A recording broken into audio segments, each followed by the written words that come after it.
আপনার ফোনটি পুরাতন হয়ে যাওয়ার ফলে দেখবেন মাত্র 1 থেকে 2 ঘন্টার মধ্যে চার্জ ফুরিয়ে যাচ্ছে। আমি আজকে আপনাদেরকে দেখাবো মাত্র 3টি টিপস আপনারা ফলো করে কিভাবে আপনাদের ফোনের ব্যাটারি ব্যাকআপ অতি দ্বিগুণ করতে পারবেন। তো চলুন কথা না বলে এই ভিডিওটি শুরু করা যাক।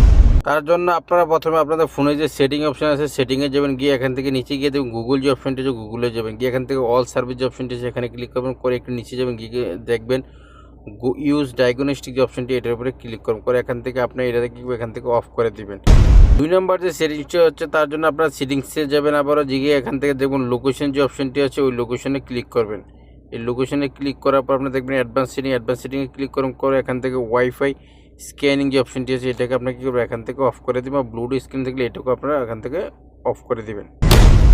3 নম্বর যে সেটিংস আছে তার জন্য আপনারা আবারও সেটিংসে ক্লিক করবেন, করে এখান থেকে ব্যাটারি যে অপশনটি আছে ব্যাটারিতে ক্লিক করবেন, করে এখান থেকে পাওয়ার সেভিং মোড যেটি আছে এটাকে আপনি কী করবেন এখান থেকে অন করে দিবেন।